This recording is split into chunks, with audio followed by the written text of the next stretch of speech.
where Mick was going up diligently to study in London School of Economics. And Keith was only going a couple of stops down the line to what was then Sidcup Art College. And by the time Keith got off the train, 2 stops later, they'd exchanged numbers. And yeah, the rest is history. Somewhere in the middle of the night, Keith had this riff apparently going on in his head, and he hummed and I think strummed with his acoustic guitar. He found the tape. And when he played this tape back, it was essentially the Satisfaction riff is what he'd come up with, and he dreamt it. From the moment Mick and Keith met through to U2 as a high school band in Dublin, how did our biggest music legends make the leap? Passion, talent, luck, and even scandal often came together to propel these stars from obscurity to household name. The stories, the journey, the wild behind the scenes, and much more.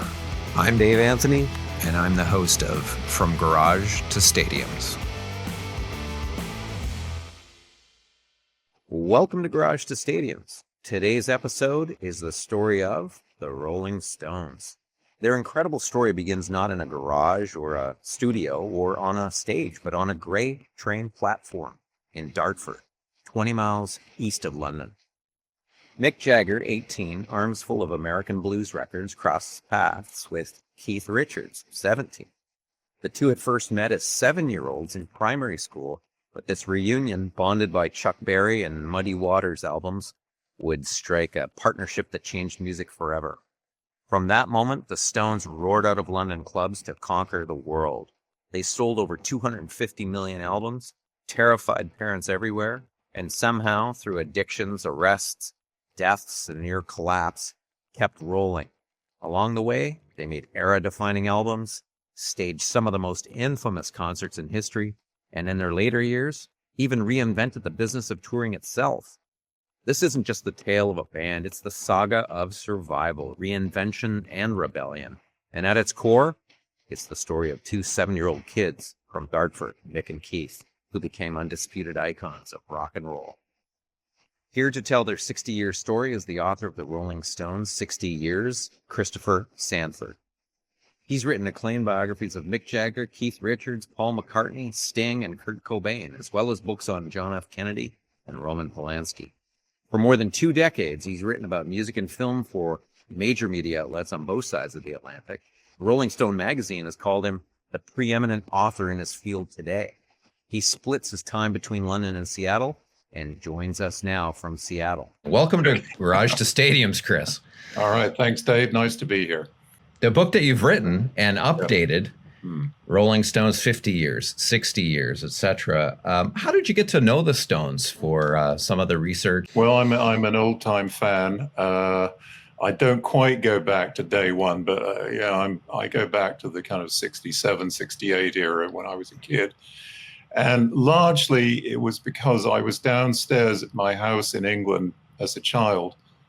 And I think it was a dark Thursday night, and there was a venerable British music show, Top of the Pops, that came on every Thursday night. And somehow my father, who was a very great guy, but a reputable, upright member of the British community, establishment, naval officer, was upstairs somehow watching Top of the Pops. And I can only imagine it was because he happened to be channel hopping rather than because he had an affinity for the pop music of the 60s.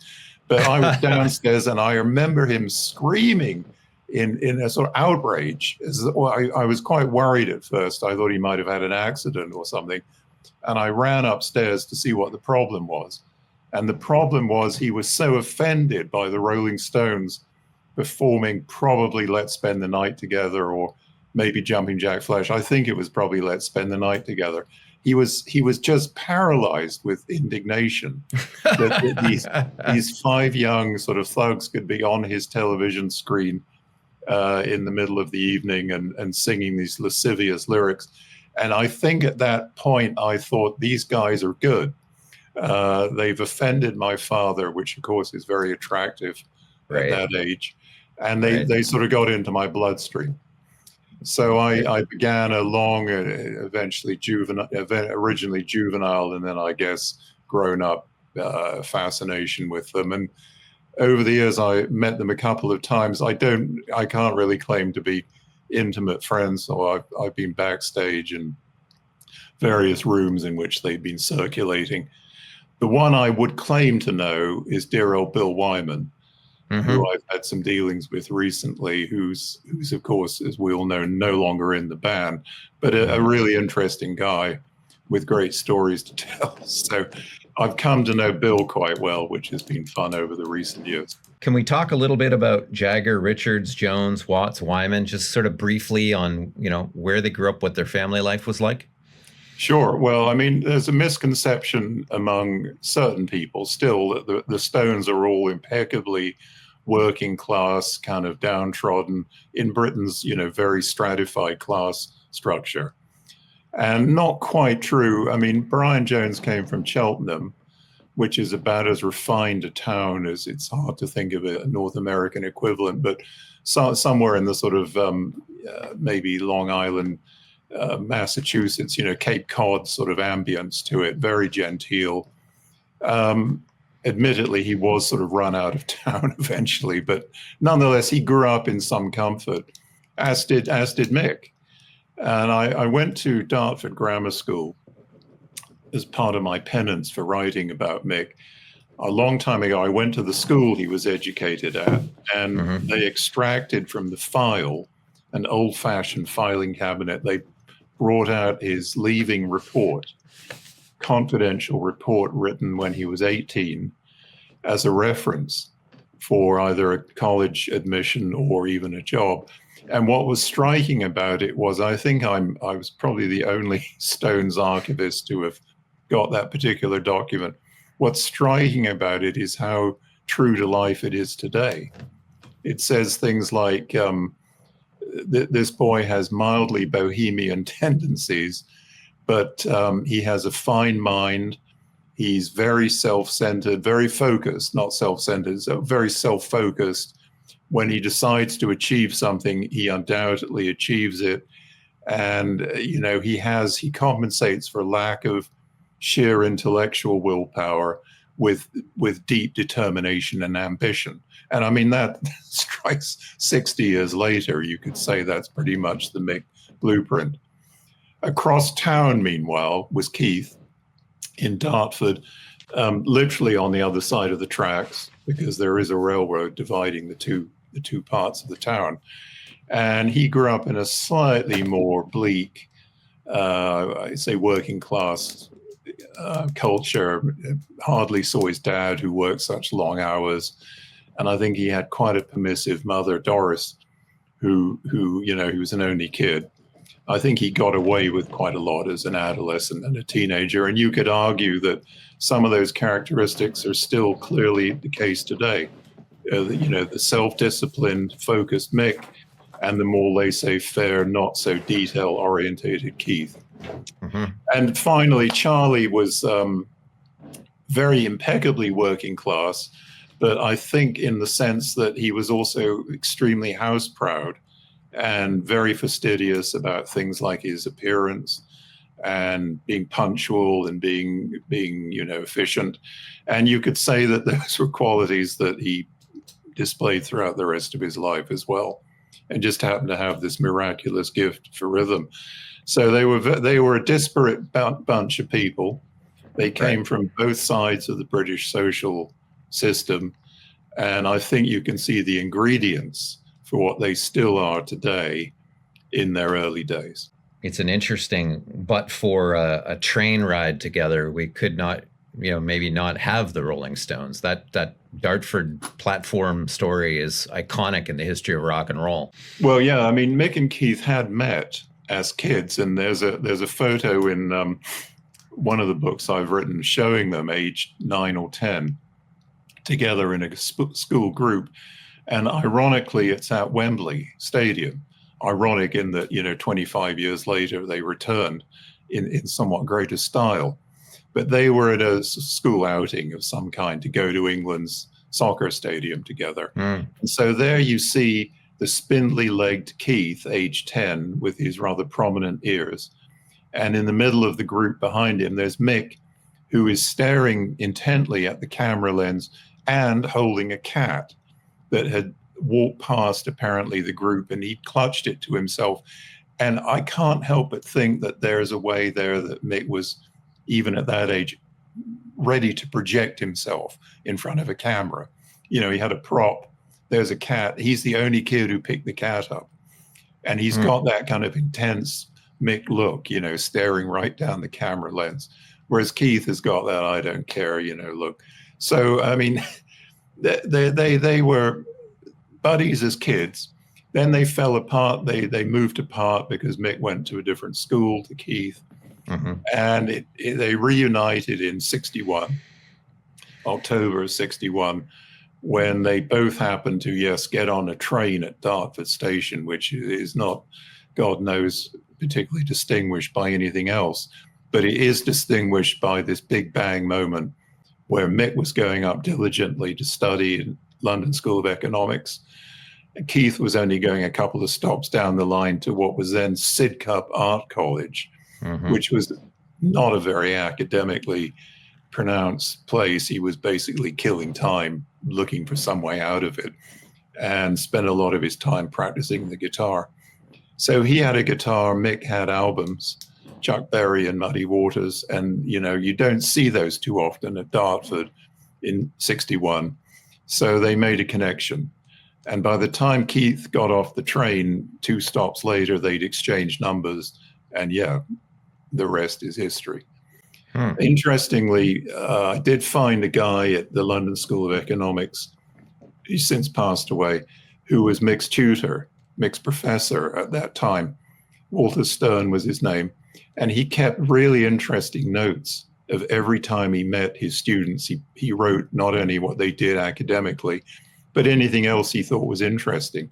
And he actually wrote a note that particular evening about the day that Mick and Keith met. And this is Walter Stern, and he said something like, Mr. Jagger informed me that he'd met an old acquaintance and he intended to be doing some blowing, I think he referred to it, which presumably harp work.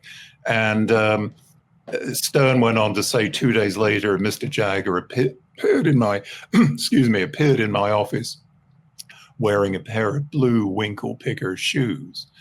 And over the course of the next couple of weeks, he noticed this slow change in Mick's whole attitude. And one day he came in and he said, Mr. Jagger conducted our meeting today. I noticed he put his feet up on my desk throughout the entire meeting. And he saw this wonderful change from this rather middle-class, impeccably well-behaved young Mike Jagger, as he was called, to the Mick Jagger we kind of know today. And this was all to do with Keith's influence in the first couple of weeks and months that they reunited. So it was a wonderful sort of living image of how Mike transformed into Mick as seen through the eyes of his university tutor. Wow, that's interesting research there. Do you think that there was an effect the other way? Did Mick influence Keith? Well, I think Mick was much more organized, even in those days. I mean, the fact that he had these mail order albums that they'd ordered, ironically, from Chess Records, which, of course, they then went on to hire Marshall Chess later on. I think that impressed Keith. And if you read Keith's book, I'm sure you have, he talks about how Mick was together, and he knew all the catalog numbers even of the albums. He could remember, these long digits that attached to Muddy Waters' second or third album. I think Keith was impressed by that. Whether Keith became more organized and more efficient as a result of me is a moot point. I don't see any great evidence of that. But I think he was smart enough to see that Mick was another part of the equation, and a very important one. So they, as has been said many times, they were two halves of the picture, and it was miraculous they came together when they did. So how did this cast of characters from varying backgrounds, as Chris described, come together as a band? A key figure was guitarist Brian Jones, a charismatic, complicated character. By 21, he'd already busked overseas, fathered 3 children with 3 different women, and developed a deep love for the R&B of Chuck Berry and Muddy Waters. In 1962, Brian was guesting at the Ealing Jazz Club in West London with widely admired band Blues Incorporated. Brian guested on guitar under the stage name Elmo Lewis in tribute to his slide guitar hero Elmore James. When he tore into Elmore James' song Dust My Broom, two young men in the crowd, Mick Jagger and Keith Richards, were electrified. They introduced themselves after the show and learned Brian was starting a band. Jones had also placed an ad in Jazz News, which brought in pianist Ian Stewart, and soon Jagger and Richards joined too, rehearsing with Jones and bassist Dick Taylor. That lineup, Jones, Richards on guitars, Jagger on vocals, and Stewart on piano, and Taylor on bass, was the seed that would grow into the Rolling Stones. So, how did the Stones get their name? Picture this: Brian Jones, phone to his ear, talking to a club owner, trying to convince him to let the group have their first gig. The club owner asked Brian, "So, what's the band called?" Panic. Brian glances down. On the floor is the album, The Best of Muddy Waters. Track 5, side 1 is called Rollin' Stone Blues. We're the Rollin' Stones, he blurts. Later, they'd tack on the G to the end of Rollin'. And on July 12th, 1962, at the Marquee Club in London's Soho neighborhood, was their first gig. The myth of Bill Wyman and Charlie Watts being recruited by this band, was it true that, Wyman had an amplifier or some sort of, equipment? That's what got him in? Yeah, he went to a pub in appropriately enough, a place called World's End in the wrong part of London, which is where they were then squatting Mick, Brian, and Keith. And I think what really impressed them was, first of all, he did have a large amp, and secondly, he had a certain amount of money in his pocket because he had a job, and he used that to buy them drinks and hand round cigarettes. And I mean, they were stone broke. And I think the very fact that he could offer around beer and cigarettes and had his own equipment was as much a calling card as his music. And he was also significantly older. I mean, when you're 19, someone who's 25, 26 is a sort of different thing. It's not so pronounced 50 years later. But at that time, they were still, Mick was at college and the other two were dropouts. And they were really, young kids, basically. Right. Whereas Bill had a family. I mean, he had a child at that stage. And he was into pop music. He was into the sort of top 20 hits of the day. Mm-hmm. He had Brill Cream, he had oily hair. And I don't think he pressed the right buttons for the Stones, except the Material one. And that was enough. And I don't think they were also inundated with other candidates. I mean, it's a pretty unpromising gig at that time to be the bass player for these unknown, scruffy guys living in their little room. So he got the gig based on that. In need of a steady drummer, the Stones began pursuing Charlie Watts, already well known on the London blues circuit for his refined, jazz-trained style. At the time, like Brian Jones, he too was spending time drumming with Blues Incorporated, that group led by Alexis Korner, widely regarded as the father of British blues, as we just mentioned. The Stones aggressively courted Charlie, though he was reluctant to give up steady gigs and reliable paychecks for an unproven blues group. To sweeten the offer, the others even cut back on cigarettes and food, pooling what little money they had to guarantee him a steady weekly wage. Still, the decision weighed on Charlie. Remain in the safe embrace of Britain's blues godfather, Alexis Korner, or take a gamble on a scrappy young band still fighting to prove itself. Watts finally joined in early '63, bringing the swing, timing, steadiness, and professionalism the Stones needed. From then on, he was revered by peers and fans alike as the band's unshakable, universally respected backbone. Educated in graphic design, he later applied his artistic eye to stage sets and tour logos, helping shape the Stones' iconic visual identity alongside Mick Jagger. In 1963, the Rolling Stones hit the road across the UK, finding their stride with raw, high-energy takes on R&B classics by Bo Diddley, Chuck Berry, and other Black American pioneers. Fronted by three striking figures, Brian Jones, Keith Richards, and Mick Jagger, The band quickly drew a legion of fans. Within months, they weren't just climbing the charts, they were even outscoring the Beatles in some early polls of England's most popular bands. A young man named Andrew Loog Oldham appeared on the scene.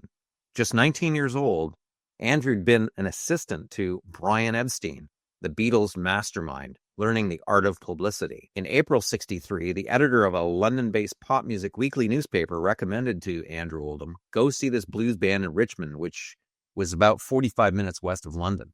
Oldham walks in, the air thick with cigarette smoke, and watches the Stones tear through their set. He's hooked. Within days, he's their manager. At first, he tries the Brian Epstein Beatles playbook, matching suits, tidy hair, clean-cut charm. But then, Oldham has a marketing positioning revelation. The Stones shouldn't be like the Beatles. They should be their opposite. Out go the suits, in come the mismatched clothes, the long hair, the don't give a damn attitude. He wants them raunchy, unpredictable. In his own words, quote, threatening, uncouth, animalistic, unquote. He hammers it home with a headline that will haunt parents everywhere. The headline says, would you let your daughter go with a Rolling Stone? And Chris, you could say that Oldham wasn't shy about tough calls either, as in the case of the eliminated Rolling Stone, Ian Stewart. Yeah, I mean, he was very unlucky in that he was one of the first in, maybe the first in. Yeah. And he was auditioning for Brian. And I think he was obviously talented. He had that boogie-woogie piano down like very few other British piano players at that time. But he didn't look the part. And when Andrew Oldham came in early '63 as the manager, and of course it's extraordinary to think that Oldham was actually younger than Mick and Keith. I mean, he was 19 at the time, and they were just turning 20. Well, Mick was turning 20. And very image conscious. And he didn't want anything that looked old or decrepit or, smacked of the previous generation. And I think poor old Ian had a rather prominent chin. But more importantly, he was just cheerfully old-fashioned. I mean, he liked to he propped his pint mug up on the top of the piano when he played. And he had a slightly prominent belly, and he didn't care. So he was out basically on the image. And I think Bill Wyman was quite lucky to survive as well, because he was, as we just said, he was the wrong side of, respectable. He was 26, I think, when he joined. And I think Oldham had doubts about Bill, but there was no compelling alternative to Bill. So he stayed. And of course, Ian Stewart stayed in the roadie capacity, and he was, I think, really heroic to do that. It's incredible. I mean, to stick around and play on these albums and move the equipment. Yeah, and never complained. And I think the one great thing he brought to the table, and Bill was telling me about this just the other day, was that he was the one guy, Stewart was the one guy they all listened to. And he would tell them, you were crap tonight. Or that song didn't work, or there's too many Chinese chords, which is what he would call anything in a minor key, anything pretentious that strayed too far from the blues. He would say that's Chinese shit. Let's move forward to the Stones, of course, covering all the R&B, Chuck Berry, Bo Diddley, all those kind of bands, and the Muddy Waters and all that kind of stuff.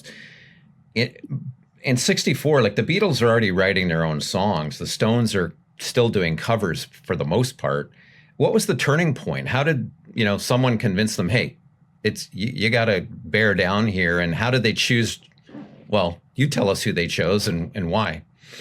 Well, it was Andrew Oldham's initiative. He was smart enough. He'd had some dealings with the Beatles. He was a sort of under-publicist under Epstein. And he saw how much money could be made writing your own songs. And, obviously your career is going to be longer. Ideally, if you have your own material, you can only do a sort of human jukebox thing of other people's material for so long. So he was smart enough to see that was the future. And he sort of latched on to Mick and Keith as the two people who could do that. Now, there's still a debate to this day about whether Brian was elbowed out by Oldham, or whether Brian self-destructed, or whether he was this wonderful songwriter who was never given the opportunity to fulfill that. I think the reality is that Mick and Keith had the determination, and they may not have had the natural talent at first, but they had the focus, particularly Jagger. And they were the ones who were prepared to, trial and error, didn't happen overnight, go away and try and come up with songs, some of which were pretty awful to begin with. And, it didn't happen in a flash of inspiration, but they were prepared to do it. And I don't think Brian was the kind of guy who would lock himself in a room with a guitar and a piano for hours or days on end in a sort of monastic, self-disciplined way. He just wasn't that kind of guy. He was more live for the moment, hedonistic, what's the pop star lifestyle, if you will. That's what attracted him early on. So they had the application. It's arguable whether they had the natural talent that Brian did, but they had the application, those two. What probably happened was Oldham said to them, listen, the Beatles are making a fortune. McCartney and Lennon are making a fortune writing these songs. Why don't you try, at least come up with something? Because of Stones manager Andrew Oldham's Beatles connections with Brian Epstein, 1963 brought an unexpected gift. John Lennon and Paul McCartney offered the Rolling Stones a song they had written called I Want to Be Your Man. It became a hit, but more importantly, it lit a fire. The Stones realized they couldn't just play other people's songs. They did need to heed Oldham's advice and start writing their own tunes. Mick has long had a reputation, I'm going to call it, for borrowing imagery, musical styles, whatever, through his career. There's a seminal moment on the Tammy set of gigs in the U.S. where he watches the famous James Brown perform. I mean, talk about high energy performer. James Brown may have been the guy. What do you think Mick took away from that series of concerts? Yeah, well, he learned a lot. He was a quick study. I did talk to the late Mary Wilson of the Supremes. She was on that bill, the Tammy show. And she remembered James Brown being furious that the Stones were closing the show, not James Brown himself. And he threw around certain, racially insensitive comments about, these boys from England, and I'm a star and what the hell's going on here. But I think they took away a lot from each other, the Stones and James Brown. I mean, he was also smart enough to see that they had an ear for a pop tune, a pop hook. And Mick was he was fast to learn. I mean, not only did he learn from James Brown at that show and other shows, but even on their first visit to the States in June of '64, whenever he had a spare moment, he wasn't going off to, get high or even necessarily women or any of those things. He was sitting in the balcony anonymously at the Apollo Theater, for instance, in Harlem, listening to whatever review was on that night and watching. And he would absorb all of this information, how people moved on stage, how they got an audience up on their feet, how you keep an audience from losing interest halfway through the set, all these things. He was smart enough to realize he had things he could learn, and he did learn them. So he was always on a quick study. In 1964, Brian Jones was still living it up off stage and ended up fathering 3 more children by various women, while Mick and Keith, under Andrew Oldham's orders, locked themselves away to write. Their first big ballad that they wrote was As Tears Go By, lyrics by Mick, melody by Keith, given to a 17-year-old Marianne Faithfull, a former folk singer turned pop star. Jagger later admitted it was a very melancholy song for a 21-year-old to write. Their first #1 hit wouldn't come until February '65 with their own The Last Time. But as the band rolled into 1965, Brian kept chasing the party and started dating model Anita Pallenberg, a glamorous mix of German and Italian heritage.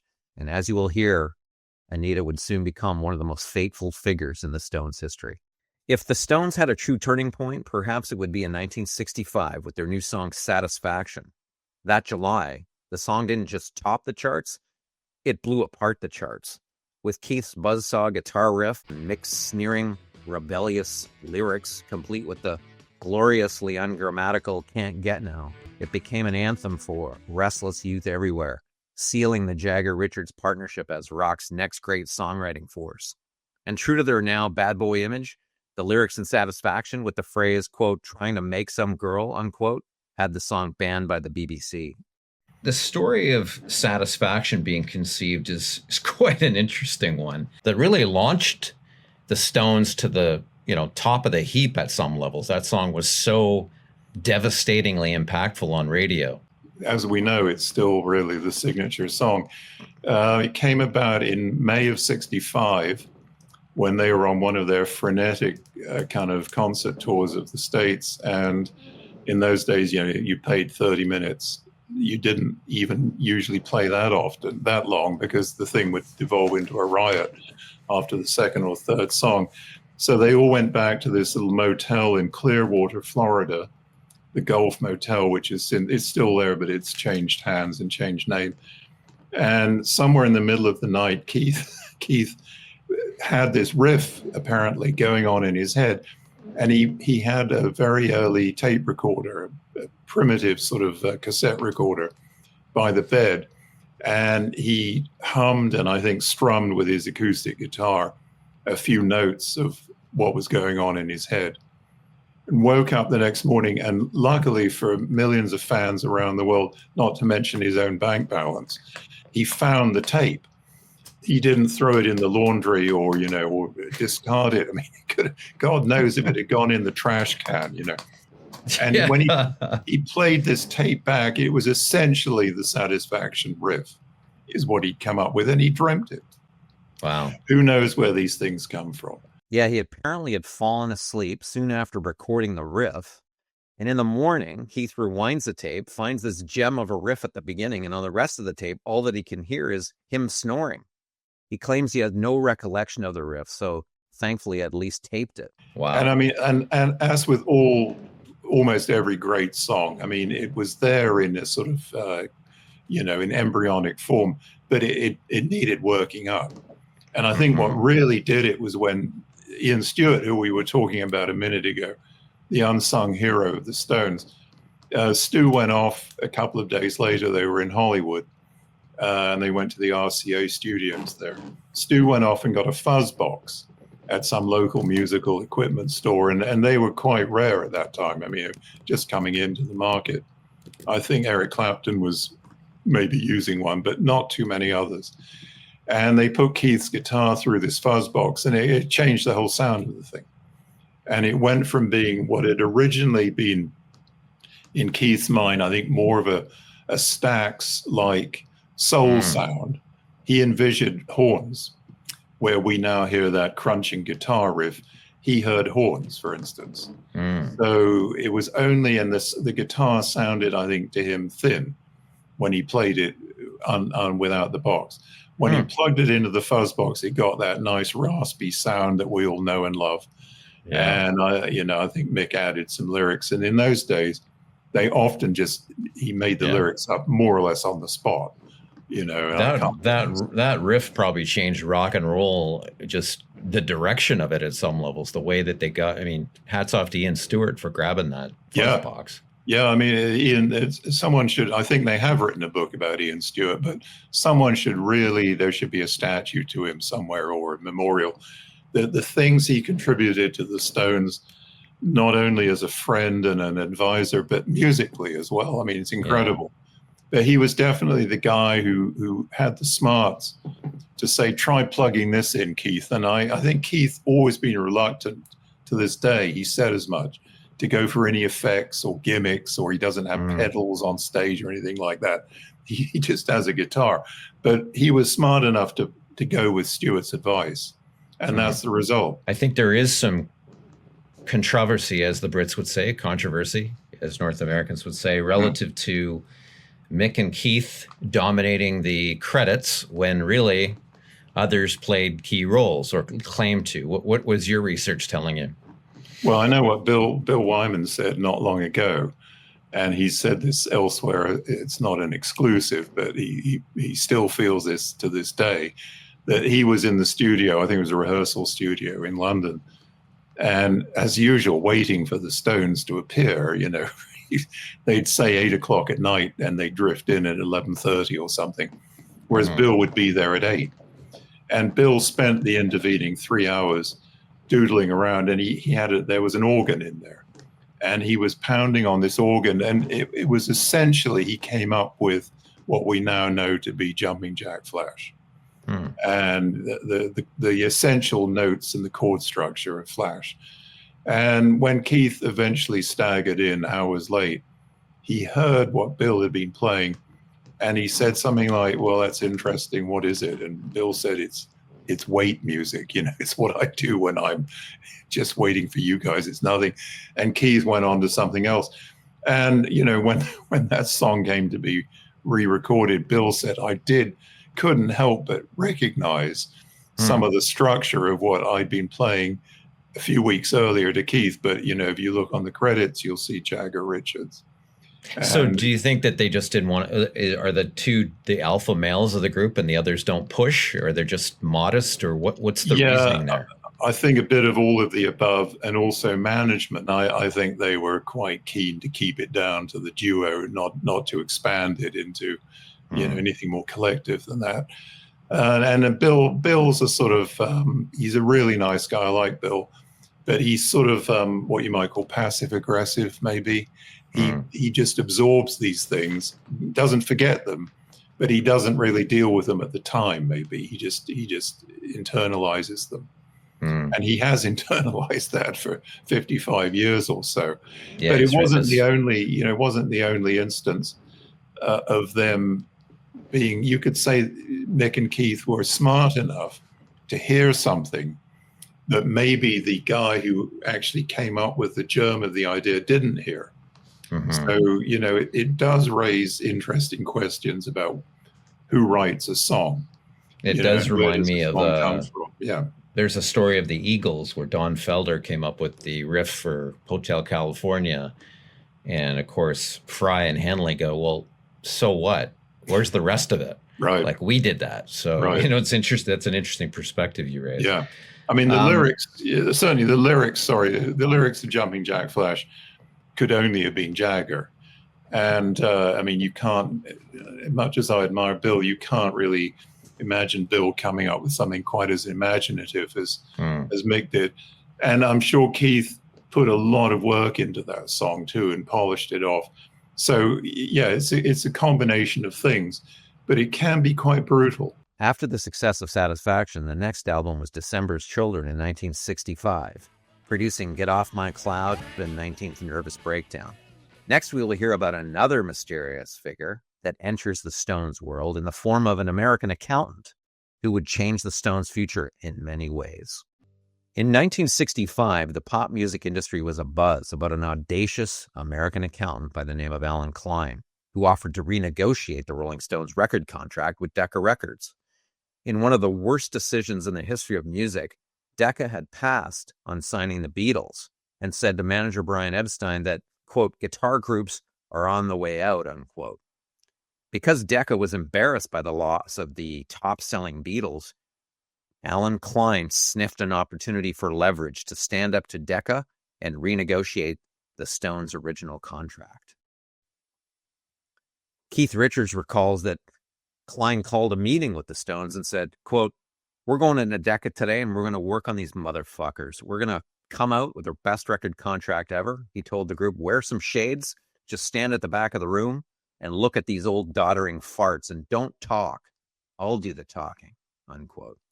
Inside the boardroom, Klein faced Sir Edward Lewis, the frail English lord running Decca Records. According to Keith Richards, the elderly Lewis began drooling at Klein's preposterous demand to renegotiate an existing contract, and an assistant would have to attend to his drool. The end result? Lord Lewis caved, and the Stones walked out of the meeting with $1.25 million in advance royalties. Now, that may not sound like much today, but it was unheard of at the time. It was even more than the Beatles had received from their label EMI. Alan Klein was now part of the Rolling Stones management team, which, as you will hear, would have lasting repercussions for the group down the road. But first, back to the music. On the 1966 album Aftermath, Brian Jones was continuing his drifting from his early prowess on guitar. He was chasing new sounds, marimbas, dulcimers, and most famously the sitar that you can hear on Painted Black. And you can also hear him play the marimba's wooden-like blocks struck by mallets in Under My Thumb. And remember that 17-year-old Marianne Faithfull from 1964 who'd sung Keith and Mick's first ballad, As Tears Go By? By 1966, she'd left her husband with her young son in tow to be with Jagger. They were actually introduced through Brian's girlfriend, Anita Pallenberg. Mick and Marianne became one of swinging London's it couples, but Marianne brought more than beauty and scandal. Her father was a British intelligence officer, and her mother was a ballerina from an old, wealthy European family that had stood against the Nazis, which is how she met Marianne's British intelligence officer father. Marianne grew up in England in a home filled with books, theater, opera, and poetry. And this cultured upbringing seeped into Mick Jagger's world, which influenced the sophistication of his lyrics and Rolling Stones music in ways that would last for years. And speaking of Anita Pallenberg, her stormy relationship with Brian Jones raged on. Remember, Brian was the band's founder, but the spotlight had shifted. Mick Jagger and Keith Richards were now the songwriting duo, and really the co-bosses of the band. Brian's drinking and drug use often even boiled over into violence, including toward Anita. One infamous trip to France and then Morocco was meant to be a bonding journey, a chance to patch things with Mick and Keith. Instead, according to Keith, Brian beat Anita, and Brian himself subsequently landed in the hospital with pneumonia. Keith, disgusted by Brian's behavior, took Anita and left, and they became a couple, eventually having 3 children, and the divide with Brian Jones only deepened. Meanwhile, somehow in this chaos, the music marched on. The album Between the Buttons in 1967 gave us Let's Spend the Night Together. When asked to perform on Ed Sullivan's family-friendly Sunday night show, producers demanded a lyrical change. They said, "You will sing Let's Spend Some Time Together."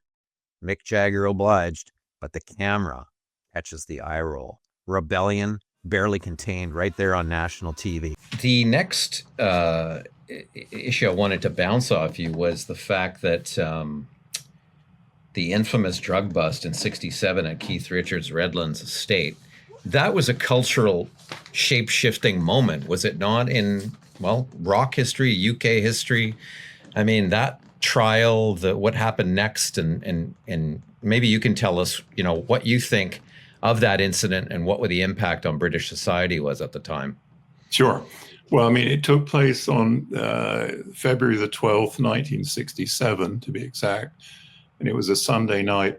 And the tranquil world of Redlands, Keith's house in the English countryside, was disturbed by this incredible intrusion of police. There was something like 25 policemen. It was though it was a sort of huge terrorist roundup almost.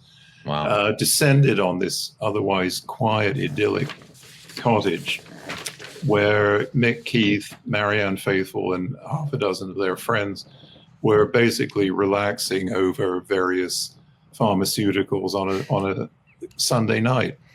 And Mick and Keith were arrested and hauled off and eventually were found guilty at trial. And given these extraordinarily severe sentences, given the paucity of what the police actually came up with, I think Mick got 6 months and Keith got a year inside for allowing his premises to be used for the purpose of drug taking. And it was, of course, another classic case, as so many in history, of the establishment overreaching itself and, completely counterproductive. Because I think the belief was, okay, we'll lock these 2 hoodlums up for 6 months or a year. And their impressionable young kids who listen to these idiots will lose interest, or they'll see them in a different light. Their image will be irrevocably tarnished. And after they get out, they'll reform, maybe they'll get a job and settle down and we'll hear no more of them. Exactly the opposite happened. There was this huge outcry that they'd been unfairly treated. And it was led, ironically, by the Times newspaper, which was about as straight an establishment a paper as you could get in England in the 60s, and was not known for it hitherto for its, espousal of rock music. But the editor wrote a very interesting lead article saying that basically the two, Mick and Keith, had been treated unfairly, and that their sentence was not that which would have been given had they been two anonymous young men. And that this was a case where the police and the court system had overreacted to something. And it was not British. I think they used the phrase, if we're going to espouse qualities in this country that we think of as traditionally British, those qualities should include fairness and complete equal-handedness in front of the law. And they don't in this case. So as a result of that and other initiatives, Mick and Keith got out a day later, never served any more jail time. But what it did was to polarize opinion, of course. And suddenly you had people like my dad, just as one example, but millions of people like him who thought the Rolling Stones were, absolutely subversive. Right. People who they were going to go out and spike the water supply of the country with LSD and God knows what else, what other horrors were going to ensue. And you had everyone else under the age of, 21, maybe arbitrarily speaking, could have been a different age, who thought they were wonderful and that they were scapegoats in this particular Right. They'd been badly treated. So it had the opposite effect to the one that the straights, the suits might have had in mind. And it became very much an us and them society as a result. And they polarized Britain. You were either pretty much for the Stones or against the Stones. No one was indifferent to them. Yeah. Everyone had an opinion. And the law did much more for the Rolling Stones image than half a dozen hit singles or, hell-raising tours of the US, anything like that. I mean, it was the police and the court system who really launched the Stones into the kind of stratosphere. It's ironic. Exactly the opposite. Perspective. Yeah. So they helped the image along. Yeah. And it's interesting because we had Bob Spitz on, and he wrote probably the best-selling book on the Beatles that's ever been published. And Bob, walked us through the reality of the Beatles and, heroin, LSD, all sorts of stuff that, like, hard drugs and chaos that the Beatles had, but of course it never got publicized, and they were almost protected by the establishment as the good guys, it seems, and the Stones bore the brunt of the police activity in that case, at least. Yeah, I mean, it was completely counterproductive, and if the police had not knocked on the door of Redlands that dark Sunday night, and the subsequent events had happened as they did, we might have had a very different Rolling Stones. I'm sure they would have gone on to have a career, obviously. Yeah. But I don't think they would have been as iconic as they became, or as polarizing. Yeah. So it was yet again a classic case. It's like if you ban a record, for instance, it invariably becomes a success.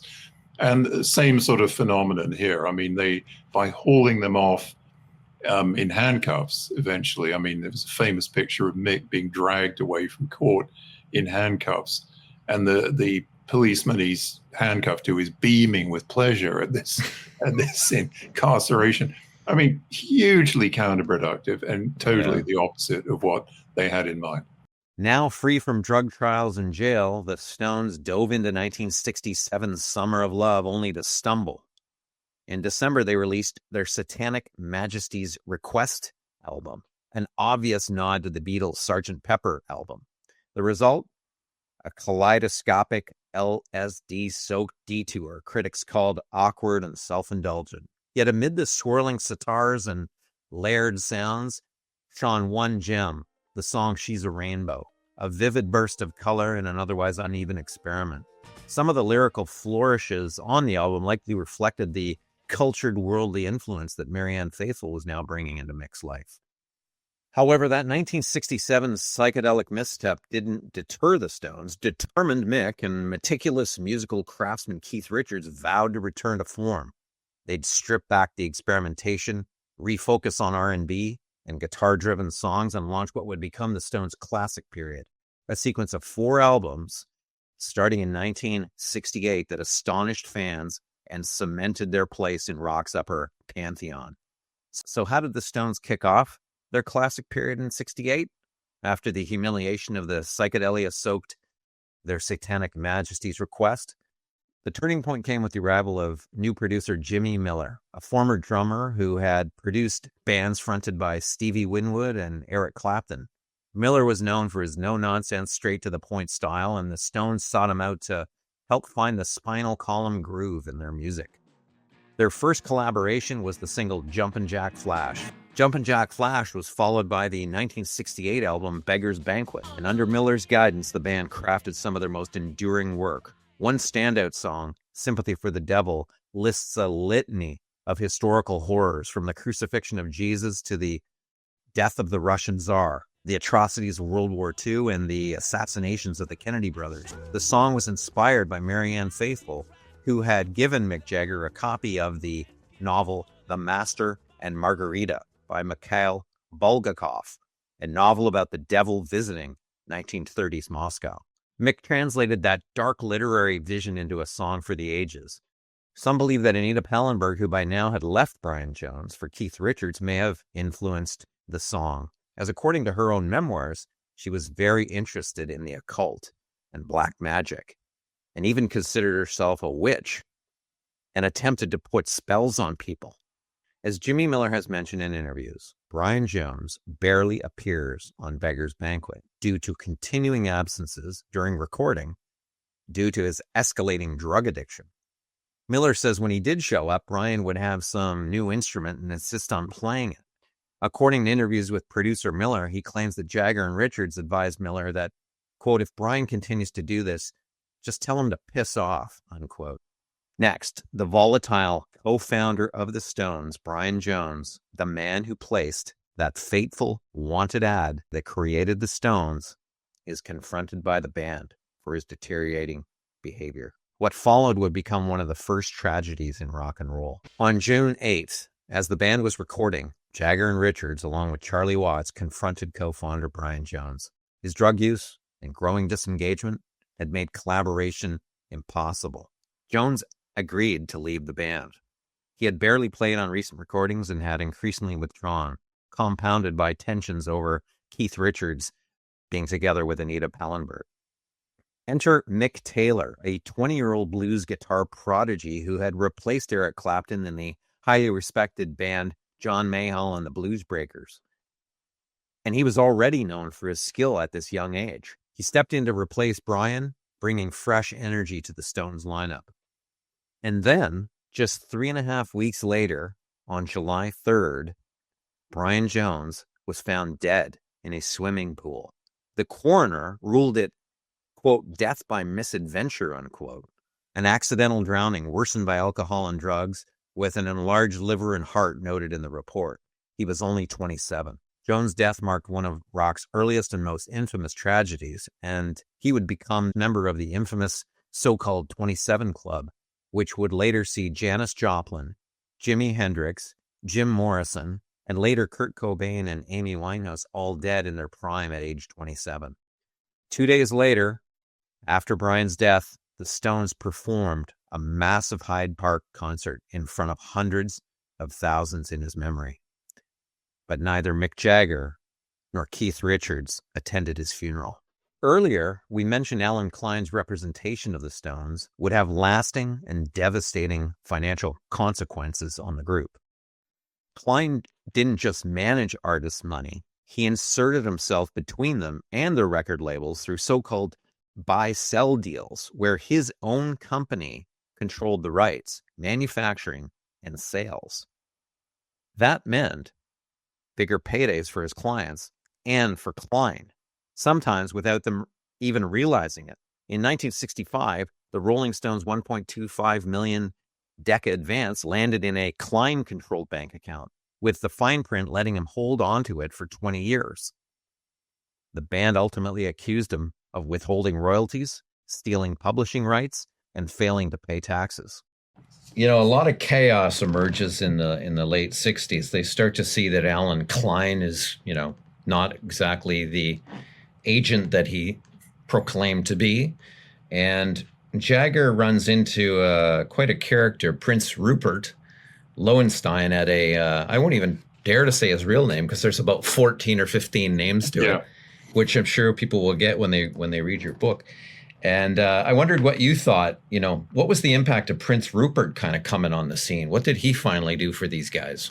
I think he was very much on Mick's wavelength and vice versa in terms of branding the Stones as a corporation, not just as a group.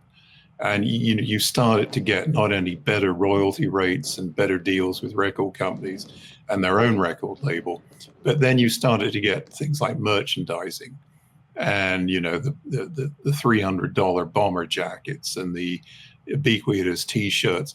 I mean, all that was part of Lowenstein's initiative. He saw that they could be a corporation as much as just a band of 5 musicians. Yeah. And I think that chimed with how Mick was thinking about it. And the rest of them went along with it. I mean, Keith's often said, I didn't want to sell our music to commercials. I didn't really like merchandising it, but there's no evidence he's ever declined to cash a check when it came in. I think he's quite happy with the results of all of this. Oh, yeah. So it was Mick and Rupert's initiative, but the rest of them were quite happy to go along with it. Fast forward to November 1969. No one can accuse the Rolling Stones of ever giving up. Faced with another blow from Alan Klein's financial shenanigans, they continued to focus on the music with new guitarist Mick Taylor in tow and Jimmy Miller returning in the producer chair, first for a single entitled Honky Tonk Woman, which saw Miller, the former drummer, play the song's opening cowbell. The subsequent album, 1969's Let It Bleed, also produced by Miller, had him also drumming on the song You Can't Always Get What You Want. And the dark songs continued. Gimme Shelter became almost a sequel to the earlier Sympathy for the Devil, but this time the apocalyptic song discusses current dark news of the late 60s chaos that seemed daily in the news. War, murder, and even rape. Another haunting cut was Midnight Rambler, which dripped with violent images of a killer on the loose, which was said to be about a murderer of the late 1960s, Albert DeSalvo, better known as the Boston Strangler. Chris, some of the Stones' albums and songs as the 1960s progressed get darker. Sympathy for the Devil, Gimme Shelter, Midnight Rambler, mentions of murder, death, dark images, violence. I'd love your opinion on this. People often attribute this to the influence of Marianne Faithfull's literary knowledge on Mick Jagger or Anita Pallenberg's very strange fondness for the occult and dark imagery. Or was it just the cultural shift, the protests, the civil strife, the Vietnam War? What do you think kind of went into this? Or was it just a continuation of the image of the anti-Beatles, the bad boys? I've always wondered, how did they come to this dark place in some of these tunes? I think it was probably all the above, the things you mentioned, and not one in isolation. They were dark times in some ways. Vietnam was the obvious shadow over everyone's life, or over artistic life anyway, in the late 60s. And, Mick went on various demonstrations and marches. I always remember, just as a footnote, the late, great Tom Keelock, who worked for the Stones in the 60s, and he was a sort of driver / bodyguard. He did everything for them. Told me he dropped Mick off in his Bentley, Mick Jagger's Bentley, at the top of the march through London's Grosvenor Square that was demonstrating against the Vietnam War. And then Mick allowed his photograph to be taken several times and shouted the right slogans and linked arms with the marchers. And then he had Tom waiting around the corner 20 minutes later in the Bentley to take him off to some fancy lunch. And I always thought that was a sort of snapshot of Mick. He's hip enough to see which way the zeitgeist is moving. And he may have been genuinely motivated to join that. I'm not saying he wasn't, but he was smart enough to know where the cameras were and what he had to do to appear, street smarts. And yet he had the Bentley waiting with his chauffeur, to take him back to the Ritz for lunch or wherever he went. So, I mean, that's Mick for you. Yeah. And then Gimme Shelter is a classic example of that. And I think Gimme Shelter reflects not only the larger landscape of the Vietnam War and Nixon era in the U.S., but I mean there was specific things going on in the Stones' life that it also reflects. I mean, they were making this film Performance in London, and of course Mick was in there with Anita, and they had various, shall we say, erotic scenes together. There's some doubt to this day as to how far that play acting went and how much of it was real. And there's Keith brooding around the corner, waiting for his girlfriend to come back from shooting these nude scenes with his best friend. It's an unusual situation. And he's in Robert Fraser's flat, their art dealer friend, Robert Fraser, one night waiting for Anita to come back from the set. And as luck would have it, there is literally an almighty storm blowing over London, and the windows were rattling apparently, and that was how the genesis of Gimme Shelter came about. So again, you've got the larger picture of the times and the disconnection of politics and society and the dark shadow of Vietnam, and then you've got the specifics of the Stones and their dynamic. And they've always been quite clever at bringing the sort of specific into the general, adapting their own problems or their own issues into something that sounds as though it's got a universal truth to it. And I think that's the story of Gimme Shelter. And it's a combination of things, in short, that were going on in the late 60s. But I wouldn't rule out their own domestic issues as a big factor in those songs. In part 2 of the story of the Rolling Stones, the end of the turbulent 1960s would come to a close for the band, but not before yet another dark shadow of misfortune and loss as the decade ends. Join us for part 2 as we uncover that tragedy and follow the Stones' journey into the tumultuous 1970s and 80s.